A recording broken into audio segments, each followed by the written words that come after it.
So welcome back and let's get started. So there is 2 more talks in the last technical session of this CHES.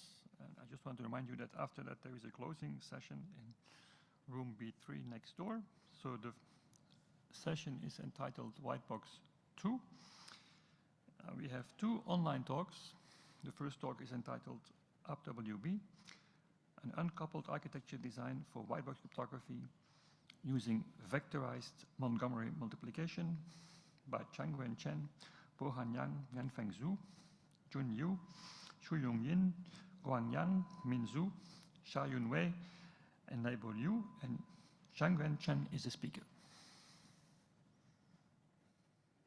Hi everyone, I'm Xiaoyun Chen. It's my pleasure to have the opportunity to present our work. Let's take a new look to the old topic named whitebox cryptography. That means we try to accelerate the whitebox cryptography with a hardware architecture. First, I'm going to introduce the background. As we know, the cryptographic world is full of assumptions. Based on the security strings, 3 security models are obtained. The conventional black box security model assumes that only the external execution environment of cryptographic algorithm, such as the choosing plaintext ciphertext pair, is observed by the attacker. The well-known side-channel attack, which examines the execution time, power consumption, and so on, leading to the gray box model of relatively middle-level assumption strings.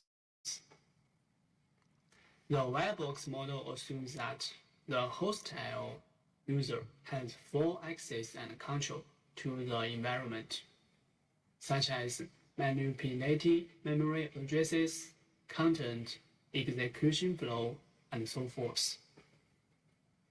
So, the natural question comes: how to protect secret keys under the white box setting?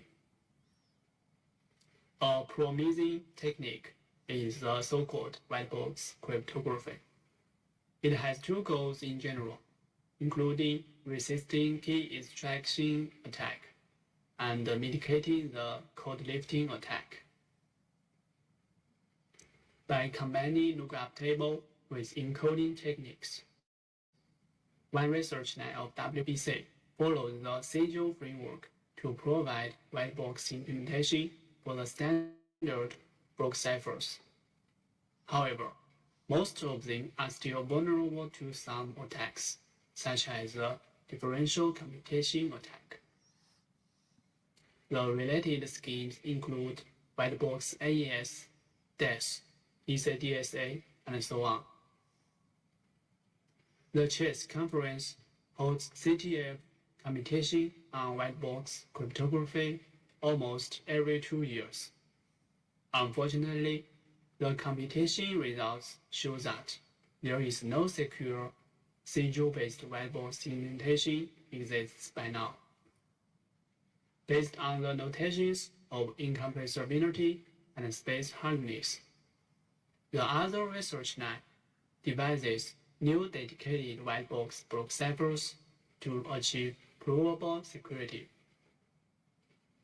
It achieves provable security by concealing the key into a large lookup table.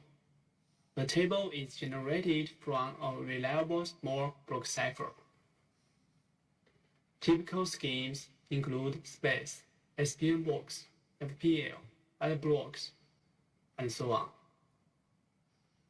DWBC has 3 forms. The white box implementation with big key is derived from the black box implementation with small key.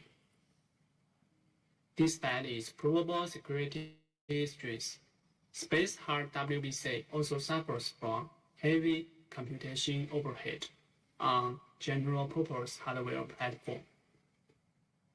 Specifically, recent studies adopt nested SPN structure to construct dedicated white box block cipher. Their performance is limited by a massive number of blocks, nested loop dependency, and high-dimension dynamic MDS matrices. Space hard block ciphers actually can be regarded as asymmetrically hard functions in terms of memory hardness and time hardness. WBI needs a larger memory footprint to resist key extraction and code lifting attack, while BBI has to perform more logical operations and suffers from low speed. Fortunately, we can use hardware acceleration to make the turtle run fast like the rabbit. We highlight the motivations of adopting hardware accelerations as 3 points. First, we only adopt hardware acceleration for the BBI of the server side because the server side itself is under black box model. Second, both software WBI and hardware BBI are deployed in pair to fulfill the practical application. Third, the server side needs to process massive user keys simultaneously, demanding for a relatively higher throughput.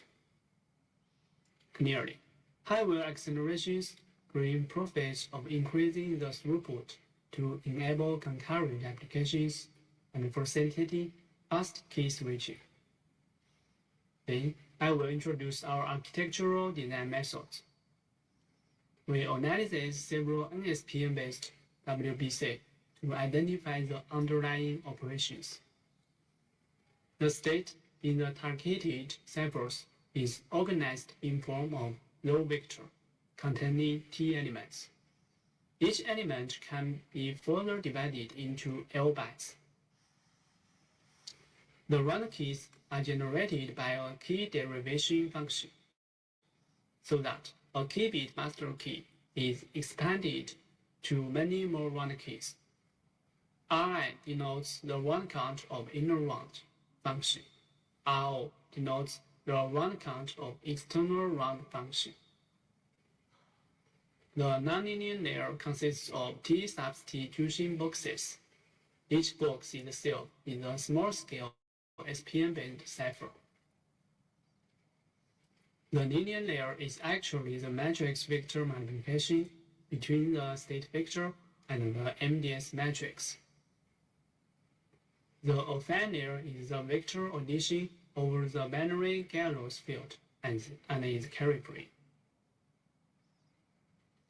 Then, we identify the design challenges that are specific for a unified and efficient architecture supporting different DWBS. First, we observe that the nested loop dependency with large trip count renders the traditional strategy impractical for the NSPN WBC. Specifically, the interloop and inner loop dependency leads to pipeline stall and incurs extra usage of FIFO. Second, a flexible vectorized modular multiplier has to be designed to support multi-precision data, multi-size matrices, and different irreducible polynomials. Third, a configurable and efficient hardware design for dynamic MDS matrices with different sizes is still not fully explored by now. To increase the throughput with better aerial efficiency, we introduce the fine-grained task partition mechanism. Namely, we partition one NLT function into two subtasks. We could overlap the execution time of two NLT modules with that of one LT module to eliminate the idle time. In this way, the throughput is raised by approximately 3 times, but only consumes less area. Clearly, the FTP mechanism avoids the usage of FIFO for synchronization and efficiently increases the overall computation throughput. FTP mechanism achieves better aerial efficiency than other methods like fully unrolling or direct duplication. From a general perspective, the figure at the left side depicts the detailed data flow graph for the FTV mechanism. We need to determine parameters x and y to minimize the idle time. In this work, x is chosen as 4, y is chosen as 2 after theoretical analysis. The bottom figure shows an example of FTP mechanism for SPM box 16 black box encryption. First, we partition one ALT into 4 subtasks, and then we partition one ALT into 2 subtasks. Finally, we overlap these subtasks to obtain the task level parity. The overall architecture consists of a top controller, a KDF module, NLT, and LT cluster. To execute different types of algorithms, data blocks and configuration contexts are sent to the buffer at the initial phase, including the algorithm type, encryption-decryption modes, and a parameter set. The KDF model is instantiated to the SHIC128 function, which aborts to generate run keys for the NLT cluster at the second phase. At the third phase, the NLT cluster carries out the internal SPM function in a round-based manner, processing n-bit data block per cycle. The LT cluster conducts the MVM of different sizes.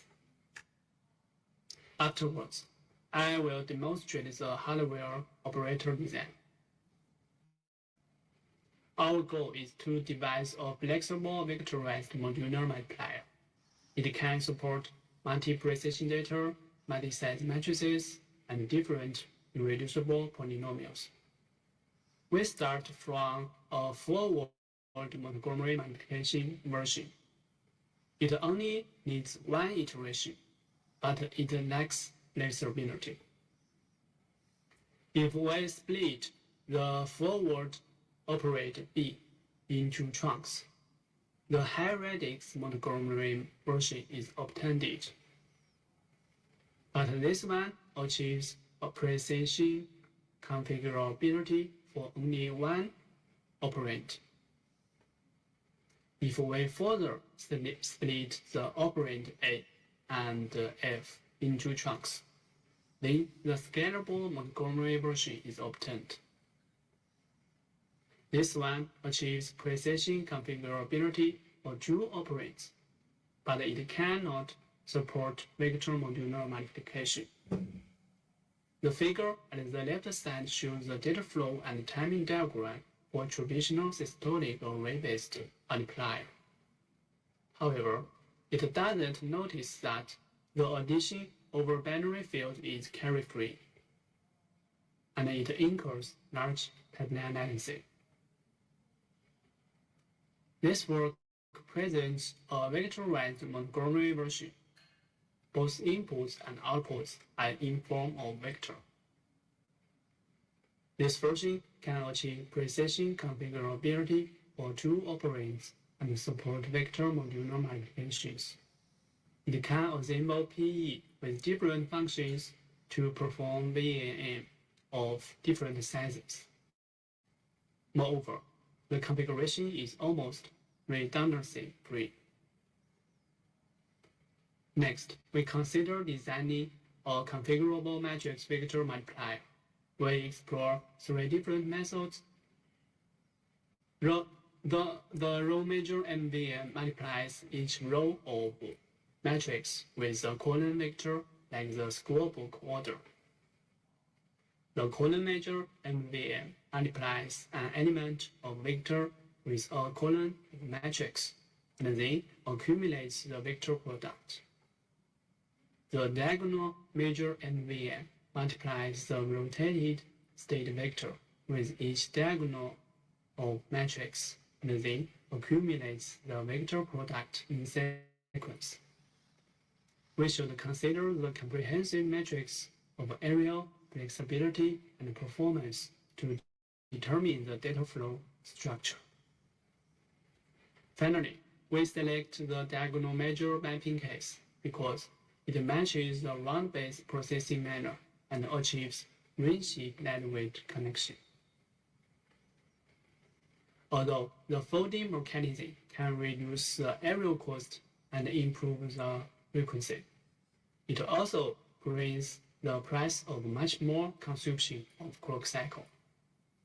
Thus, the overall latency is hard to be theoretically quantified, which motivates us to make practical experiments. To seek sound balance between area and latency, we explore the size of PE array. The right figure presents the performance variation when increasing the number of PE, which gets us to design an area-efficient vector modular multiplier. We present the overall architecture of the configurable MVM. The operand A is the rotated state vector coming from the shift buffer. The operand B is stored into the buffer as a diagonal-wise memory layout. The size of P array is determined as 4 times 60 to achieve better area efficiency. The configurable MVM supports many configuration cases for covering all the white box block ciphers. Finally, we present the design tricks for the unified mixed columns. First, we observe that these multi-scale mixed columns have many common sub-expressions. Specifically, these common sub-expressions present a periodical behavior as shown in the figure. Then we can use the periodical behavior to reuse the common sub-expressions as much as possible. For the inverse mixed columns, we adopt additive and multiplicative compositions to find more sub-expressions.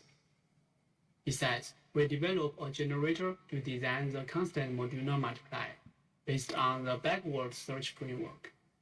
Our goal is to maintain the minimal circuit depth and consume less area as possible. We also quantify the benefits of resource reusing. Compared to the straightforward method, our design method presents clear advantages of area cost. Finally, we present our evaluations. This table gives a summary of the features for the proposed vector modular multiplier.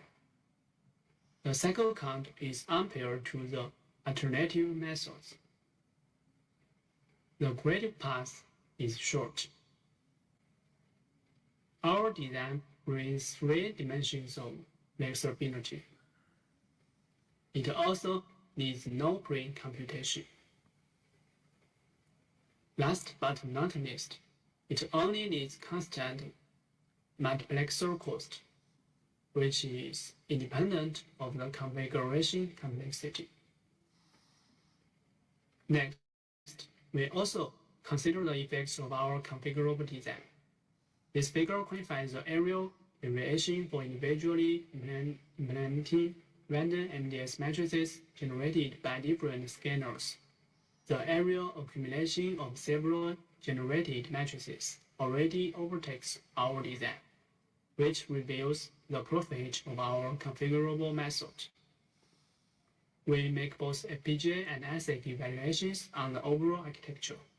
Experimental results show that one WPC kernel achieves clear speed-up effects versus the software counterparts on CPU at 3.2 GHz. It consumes modest aerial cost. Finally, we make a conclusion. This work takes effort to develop the first hardware accelerator for a series of white box ciphers to improve the resource utilization we propose an efficient FTP mechanism to considerably decouple the nested data dependency and had much more latency. By adopting algorithm hardware co-design, we achieve decent aerial time efficiency for several corners. The computation throughput of FWB outperforms the optimized software counterparts to a large degree. Thanks for listening. If you have any questions, please feel free to contact us. Thank you very much.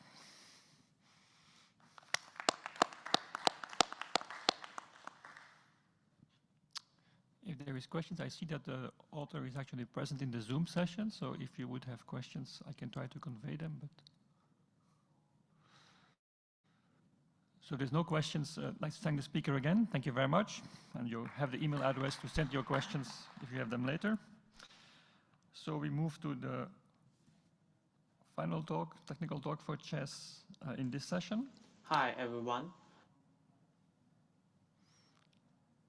Maybe I can read the title first. Unboxing ARX-based whitebox ciphers, chosen plaintext computation analysis and its applications. Joint work between Yufeng Tang, Zheng Gong, Yangchu Zhao, Di Li, and Zhe Liu, and Yufeng will give the talk, again a pre-recorded video.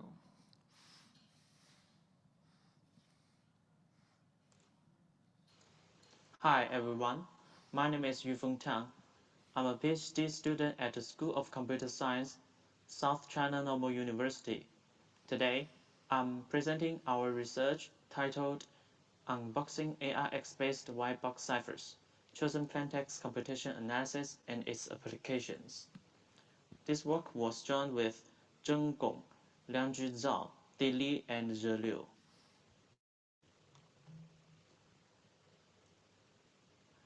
The presentation is organized into 5 sections. Whitebox cryptography aims to secure cryptography algorithms even when the attacker has firm access to the implementation. It does this by encoding the secret key to make it resistant to extraction.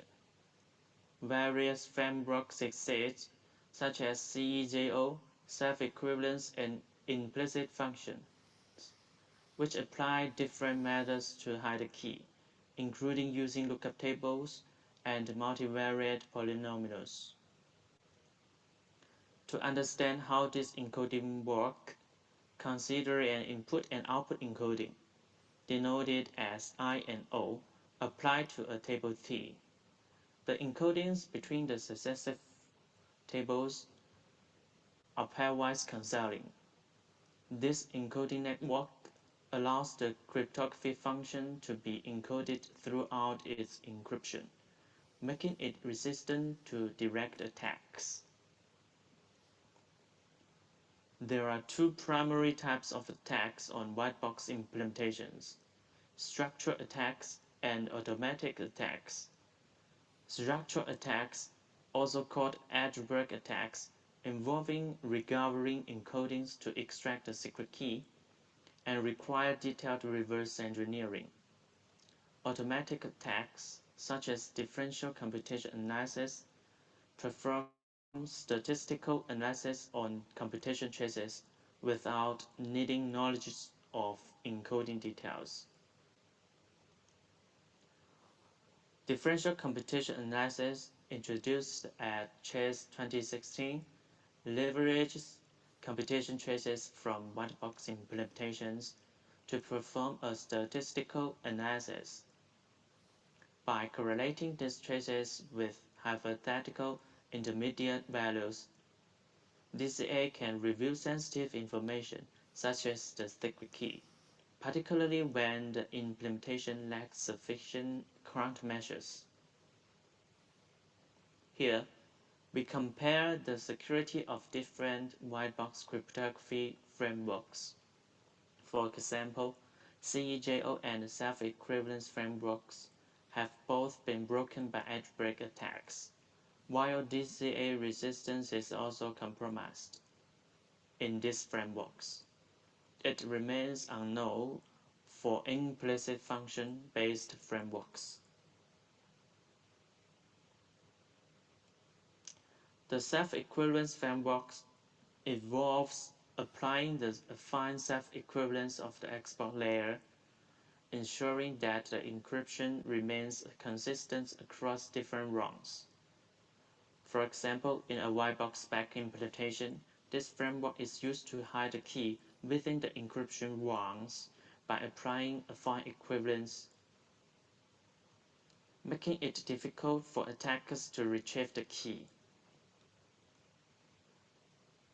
At ACNS 2022, a self-equivalence whitebox spec implementation was proposed. This diagram illustrates the first 3 runs of SE spec without external encodings, showing how affine transformations are applied to hide key information throughout the encryption process. In contrast to the self-equivalence framework, the implicit framework hides the key within a function defined by multivariate polynomials. This function P relates input and output encoding to hide key information. The framework can construct complex systems by using these implicit functions to encode run functions. This slide illustrates how the implicit framework can be applied to ARX ciphers. The encoded run functions followed a specific structure by maintaining the relationship between the input and output encodings.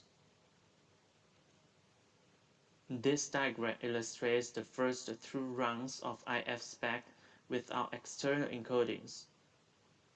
Higher degree self-equivalence could also be used at the cost of increasing the degree of the implicit run functions. By analyzing the encoded structures of SE spec and IF spec, we found that both frameworks share a similar structure in their first few rounds. This observation allows us to generalize our attack strategy to target both types of implementations using a unified approach. This diagram combines the first 3 rounds of SE spec with the first 2 rounds of IF spec. The resulting structure allows us to target the sensitive values protected by affine or quadratic encodings. By understanding the similarities in these structures, we can effectively design attacks on both implementations. With the target function of both SE spec and IF spec, the sensitive values are protected by affine or quadratic encoding. When performing DCA against the Whitebox AIX structures, we face 2 significant challenges: the complexity of modular addition used in ARX ciphers, and the large input space required to gather sufficient traces. Additionally, DCA must contend with large-scale encodings, which require a brute force technique to break with high time complexity.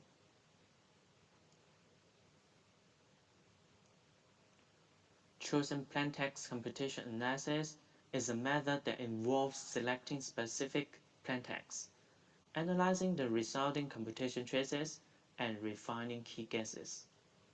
By carefully choosing the inputs, CPCA reduces the space of input and encoding, which implies a feasible computation analysis on ARX-based Whitebox ciphers.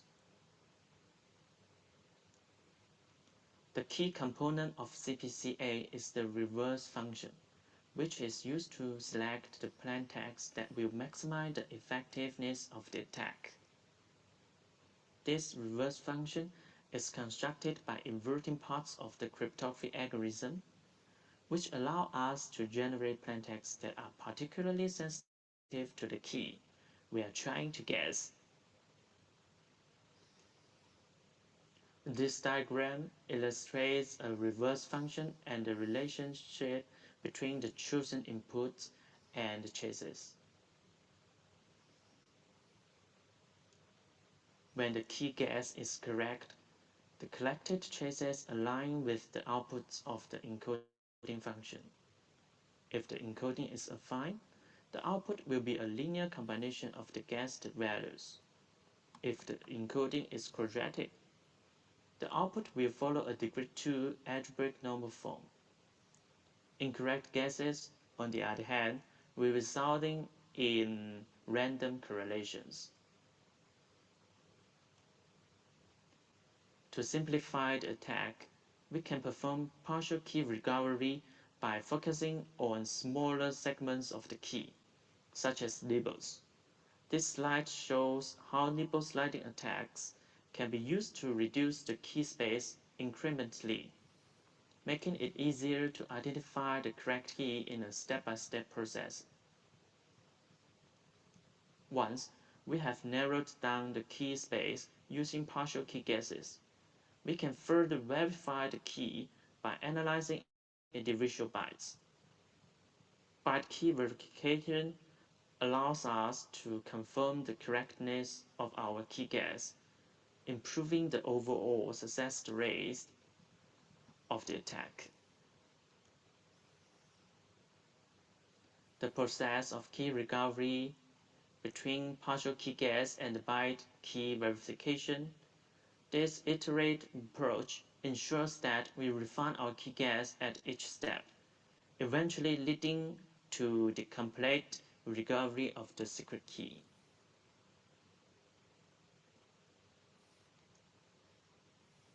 In the context of spec 22, depending on whether the encoding is affine or quadratic, the output can be represented as a linear combination or a degree 2 extension of the chosen input. CPDCA works by selecting inputs that maximize the correlation between the guessed key and the computation chases. This method is particularly effective against affine encodings, as it can identify the correct key by analyzing the linear relationships within the chases. The time complexity of CPDCA is related to the number of chases, the numerations of encodings, and the compute correlations across many possible key guesses. By iterating over partial key guesses and verifying each byte, CPDCA can efficiently narrow down the key space. We extend the CPDCA method into chosen plaintext linear encoding analysis. CPLEA focuses on recovering the linear system that define the relation between the chosen intermediate values and the chases. This allows us to distinguish the correct key with an even greater precision. In CPLEA, we choose inputs in a way that simplifies the linear equations we need to solve. By focusing on smaller segments of the key and verifying the solvability of these linear systems, we can efficiently identify the correct key from a large set of possibilities.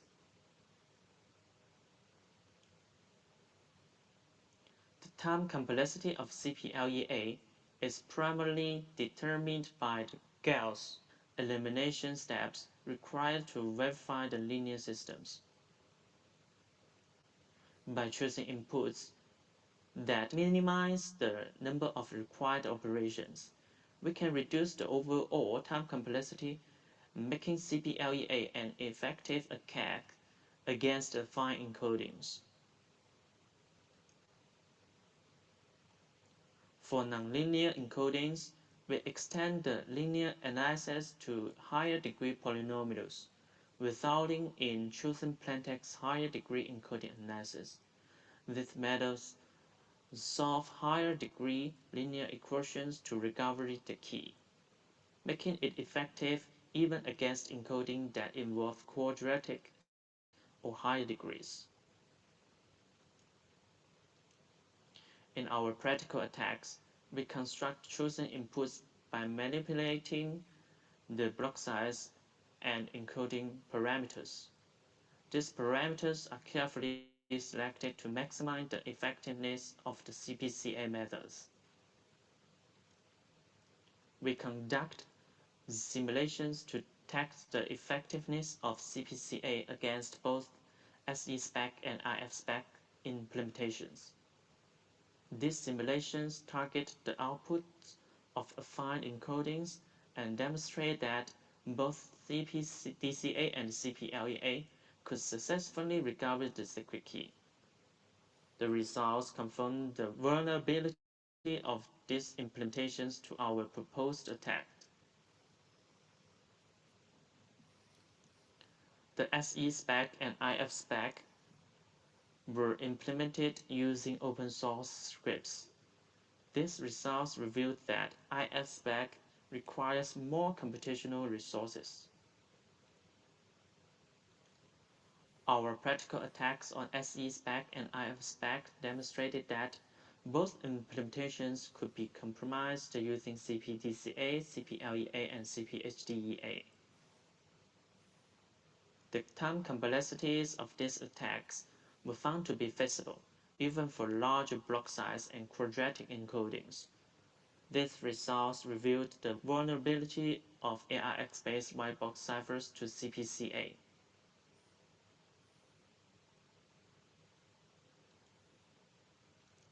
To conclude, our research shows that the large space of input, key candidates, and encodings in ARX structures can mitigate DCA attacks, but they remain vulnerable to CPCA. By carefully selecting intermediate values, CPCA can reduce complex encoding to similar forms, allowing for successful key recovery. Our research indicates the need for more effective countermeasures in whitebox cryptography. Look ahead, we plan to extend our analysis to other ARX-based whitebox ciphers. Additionally, we will explore possible countermeasures, such as constructing multi-rung implicit functions to increase the time complexity of key recovery and enhance security. Thank you for your attention. I'm happy to take any questions you may have. Thank you very much.